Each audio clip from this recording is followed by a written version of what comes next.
Good morning students. आज की कक्षा में हम काव्य खंड से उत्साह कविता पढ़ेंगे जिसके कवि सूर्यकांत त्रिपाठी निराला जी हैं। कविता प्रारंभ करने से पहले हम निराला जी के विषय में थोड़ी चर्चा करेंगे, तो listen carefully students. Suryakant Tripathi Nirala ji जो छायावाद के आधार स्तंभ कहे जाते हैं, इनका जन्म बंगाल के महिसादल में 1899 में हुआ। वे मूलतः गढ़ाकोला जिला उन्नाव उत्तर प्रदेश के निवासी थे। निराला जी की औपचारिक शिक्षा 9वीं तक महिसादल में ही हुई। उन्होंने स्वाध्याय से संस्कृत, बांग्ला और अंग्रेजी का ज्ञान अर्जित किया। वे संगीत और दर्शन के भी गहरे अध्येता थे, यानी संगीत की और दर्शन की उनको काफ़ी परख थी, उसका अध्ययन किया। रामकृष्ण परमहंस और विवेकानंद की विचारधारा ने उन पर विशेष प्रभाव डाला, क्योंकि बेटा परमहंस जी के शिष्य विवेकानंद जी है और उनकी विचारधारा को ये अपने जीवन में फॉलो करते रहे। निराला जी का पारिवारिक जीवन दुखों और संघर्षों से भरा था। आत्मीय जनों के असामयिक निधन ने उन्हें भीतर तक तोड़ दिया। असामयिक यानी अचानक मृत्यु। अपने जो उसके परिवार के लोग थे वो बारी बारी से समय से पहले ही मृत्यु को प्राप्त हो गए, जिनमें उनके पिता, चाचा, पत्नी जो समय से पहले ही मृत्यु को प्राप्त हो गए। यहाँ तक कि उनकी पुत्री, इकलौती पुत्री सरोज, उसकी भी समय से पहले मृत्यु हो गई। और अपने जनों का, अब स्वजनों का अपनी आंखों के आगे मृत्यु देखकर वो अनेक पीड़ाओं को जीवन में सहन करते रहे। साहित्यिक मोर्चों पर भी उन्होंने अनवरत संघर्ष किया, यानी साहित्य के क्षेत्र में भी उन्होंने लगातार संघर्ष ही किया। और अंत में 1961 में उनका देहांत हो गया। उनकी प्रमुख काव्य रचनाओं की बात करें तो उनमें प्रमुख रचनाएं हैं अनामिका, परिमल, गीतिका, कुकुरमुत्ता और नए पत्ते। उपन्यास, कहानी और आलोचना में भी उनकी ख्याति अविस्मरणीय है। निराला जी रचनावली के 8 खंडों में उनका संपूर्ण साहित्य प्रकाशित है, यानी एक रचना है जिसमें इनकी सारी रचनाओं को संकलित किया गया है, वो 8 भागों में विभक्त है। निराला जी ने जो आपकी जो कविता जो उत्साह लिखी है उसके विषय में बताऊं तो बेटा उसमें क्या खास बात है। एक तो ये आह्वान गीत है, संबोधन शैली में लिखा गया है, जो बादलों को संबोधित करके लिखा गया है। बादल निराला का प्रिय विषय रहा है, यानी बादलों के विषय में निराला जी ने काफ़ी कविताएं लिखी है, तो उनका प्रिय विषय बादल ही बताया जाता है। कविता में बादल एक तरफ पीड़ित प्यासे जन की आकांक्षा को पूरा करने वाला है। जो कविता हम पढ़ेंगे उत्साह, उसमें एक तरफ तो कवि बताता है ये प्यासे लोगों को, पीड़ित लोगों की प्यास को बुझाता है और उनकी आकांक्षाओं को पूरा करता है। तो दूसरी तरफ वही बादल नई कल्पना और नए अंकुर के लिए विध्वंस, विप्लव और क्रांति चेतना को संभव करने वाला भी है। कवि जीवन को व्यापक और समग्र दृष्टि से देखता है। कविता में ललित कल्पना, ललित होती सुंदर, ललित कल्पना और क्रांति चेतना दोनों हैं, यानी एक सुंदर कल्पना भी है कवि के यहाँ पर और एक सामाजिक बदलाव की बात भी कवि यहाँ पर बताता है। सामाजिक क्रांति या बदलाव में साहित्य की भूमिका महत्वपूर्ण होती है। ये भी बात सच है बिल्कुल, कि जो हम साहित्य पढ़ते हैं वो समाज में कहीं ना कहीं प्रभाव डालता है।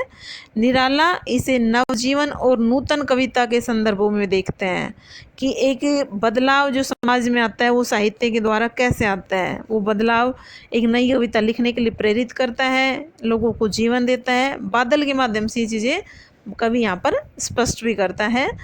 कविता जो निराला जी की उत्साह है, और दूसरी भी पार्ट है बेटा, यहाँ पर 2 पार्ट है कविता।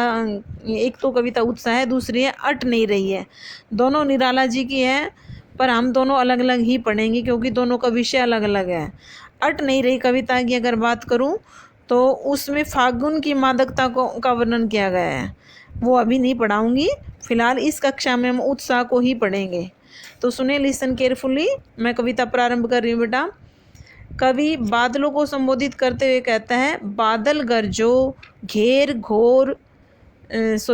घेर घोर गगन धाराधर ओ, ललित ललित काले घुंघराले बाल कल्पना के से पाले, विद्युत छवि उर्मे कवि नवजीवन वाले, वज्र शिपा नूतन कविता फिर भर दो बादल गरजो।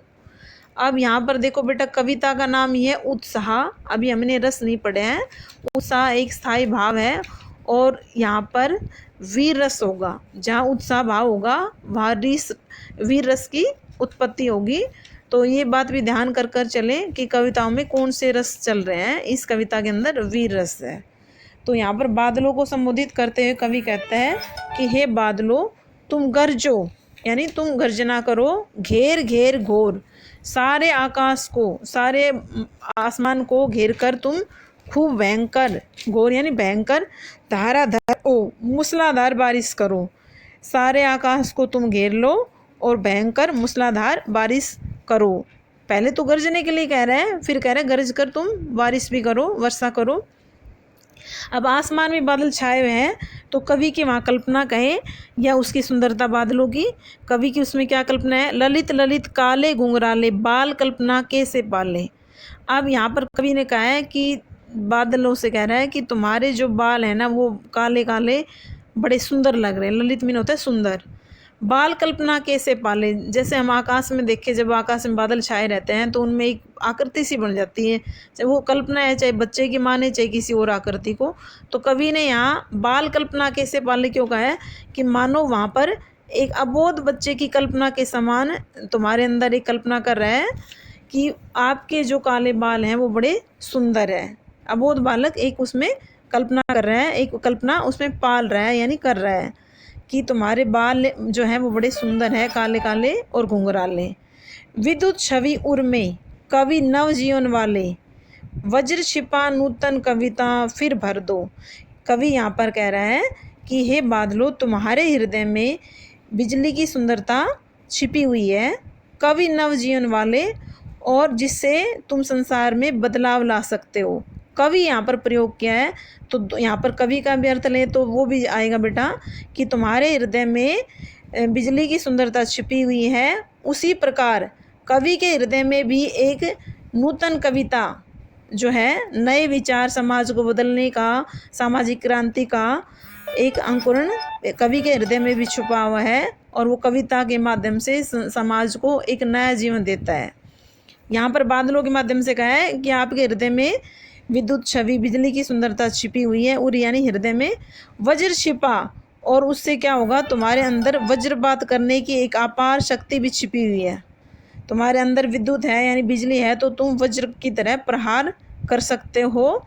नूतन कविता फिर भर दो, यानी जब तुम तेज घोर गर्जना करते हुए बरसोगे, बारिश करोगे, तो समाज में एक प्रकृति में एक बदलाव आएगा और एक नए अंकुर का जन्म होगा, यानी एक नया अंकुर पैदा होगा, पेड़ पौधे पत्तियां खिल उठेंगी। उसी प्रकार कवि जब एक नई कविता लिखता है, नूतन कविता लिखता है, तो उस समाज में एक सामाजिक क्रांति आती है, एक नया बदलाव आता है उस साहित्य को पढ़कर।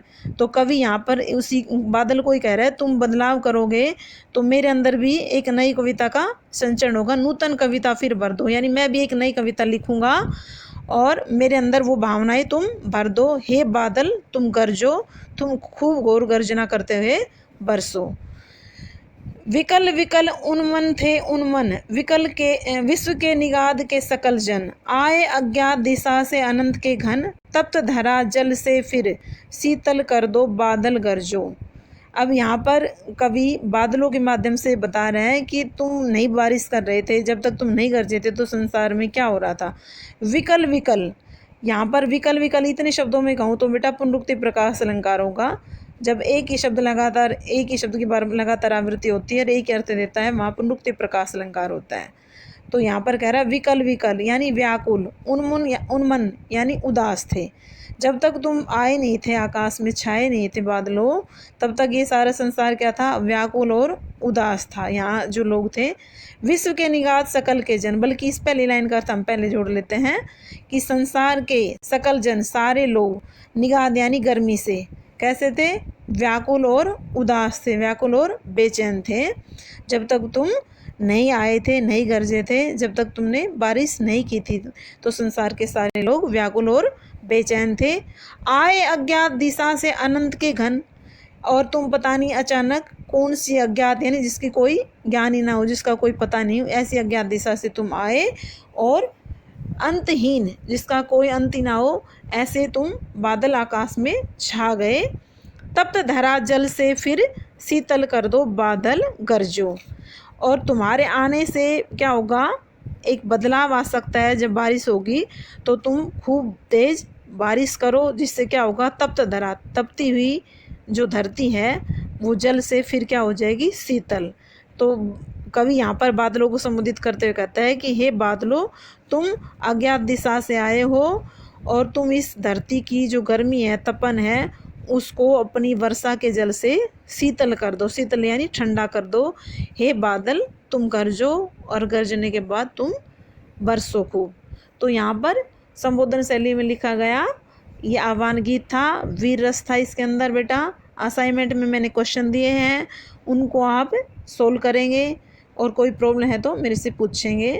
बाकी आपकी छोटी सी कविता थी, नेक्स्ट वीडियो के अंदर हम आपका इसका दूसरा पार्ट अट नहीं रही पढ़ेंगे।